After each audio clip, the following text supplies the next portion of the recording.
সকল প্রকার বৈষম্য দূর না হওয়া পর্যন্ত এবং মানবিক একটা কল্যাণ রাষ্ট্র গড়ের না ওঠা পর্যন্ত আমাদের যুদ্ধ অব্যাহত থাকবে ইনশাআল্লাহ। বাংলাদেশে যতক্ষণ দুর্নীতি এবং দুঃশাসন থাকবে আমাদের লড়াই ততক্ষণ চলবে। আমাদের সন্তানেরাও সেই একই স্লোগান দিয়েছে, তারা বলছে আমাদের যুদ্ধ শেষ হয়নি। তারা এই বিপ্লবের দুই প্রতীকের নাম করে স্লোগান দেয়, আবু সাঈদ মুক্ত, শেষ হয়নি যুদ্ধ। আমরা বলছি হে আবু সাঈদ মুক্ত, শেষ হয়নি যুদ্ধ। এই যুদ্ধ চলবে। তবে দেশকে যেহেতু আমরা ভালোবাসি, দেশের সফল নাগরিক আমার বৃদ্ধ বন্ধুরা সবাইকে বলবো, সবাইকে দায়িত্বশীল ভূমিকা পালন করতে হবে। কারো কোনো ধরনের অনুষ্ঠানকে আমরা নিজেদের প্রতিসাধন করতে দেব না। এদেশের সমস্ত মানুষ আমাদের কাছে আমার এর ভিতরে যদি অপরাধীরা থাকে তাদেরকে আইনের হাতে ধরে দেবো, বিচার তাদের করতে হবে। তবে যারা আগে রাতের বেলায় বসিয়ে আপনারা বিচারের নামে অবিচার করতে পেরেছিলেন, এখন দেখতে চাই না দুর্দর্শ সন্ত্রাসী লোকেরা করিয়াকে জনগণ হাতে তুলে দিলে আর আপনারা পরের দিন তাদেরকে ছেড়ে দেবে, যেটা আমরা দেখতে চাই না। আমরা দেখতে চাই যারা এই সমাজকে ছিন্ন ভিন্ন করে ফেলেছিল তাদেরকে জেলের জিম্মায় রেখে কারাগারে রেখেই তাদের বিকাশ সম্পন্ন করতে হবে। আর যারা এখনো ধরা পড়ে নাই, জনগণ সহযোগিতা করবে, আইন শৃঙ্খলা বাহিনীকে তার দায়িত্ব দিতে হবে, তাদেরকে পাকড়াও করে জেলের মধ্যে নিক্ষেপ করতে হবে।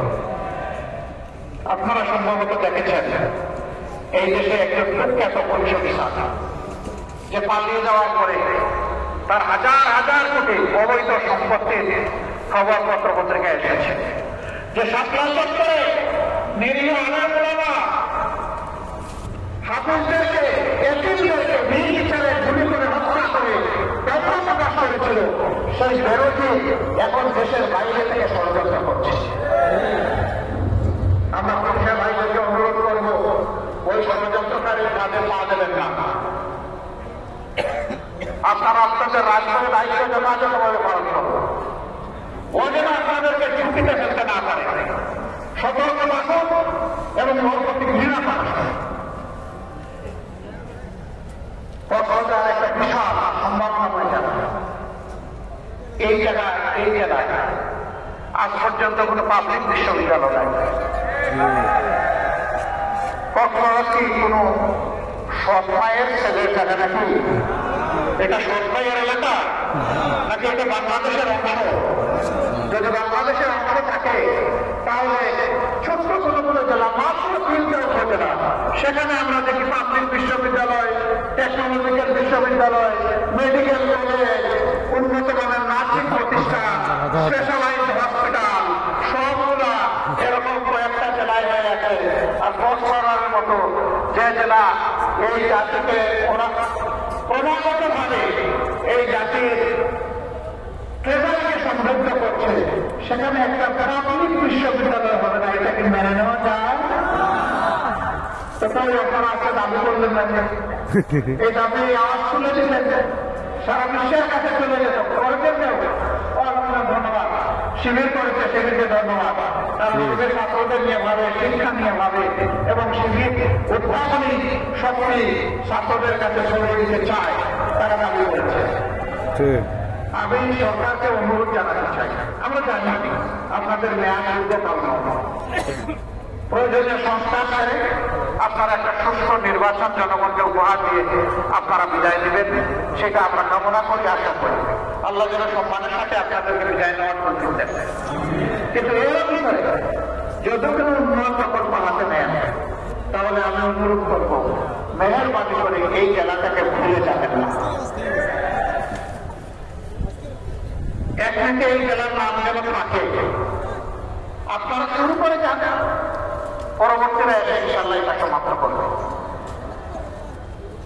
এই দাবি আসলে আপনাদের মান্য দেবে না। এখন আপনাদের বাচ্চারা যাচ্ছে টাকা, বাচ্চারা ঢাকায়, বাচ্চারা যায় আরো করেছে। যদি এখানেই হয় তাহলে আপনাদের দোকান করবে এবং একটা জেলার সাফ হবে। এটা বৈষম্যী সমাজের একটা দাদা। এরকম আরো অনেক কিছু আছে, আমি সেগুলো নাইবা বললাম। শুধু একটা কথা আপনাদেরকে বলতে চাই, আল্লাহ তাআলা যদি মেহেরবানি করে আমাদের হাতে এই দেশের সেবা করার তৌফিক দান করে তাহলে ইনশাআল্লাহ যে জায়গাগুলো সবথেকে বেশি বৈষম্যের শিকার হয়েছে আমাদের দায়িত্ব হবে সেই জায়গায় উন্নয়ন পৌঁছে দেওয়া। কিন্তু তাই বলে অন্যরা বঞ্চিত হবেন না, যা যেটা ন্যায্য কর্মকার সেটা পাবে। এখন দাবি তুলে টাকা এবং অন্যান্য জায়গায় রাজপথ অবরোধ করতে হবে না, এখন যেভাবে করা হচ্ছে। তখনকার সরকার বৈষম্যহীন দৃষ্টিকোণ থেকে সারা দেশকে দেখবে ইনশাআল্লাহ।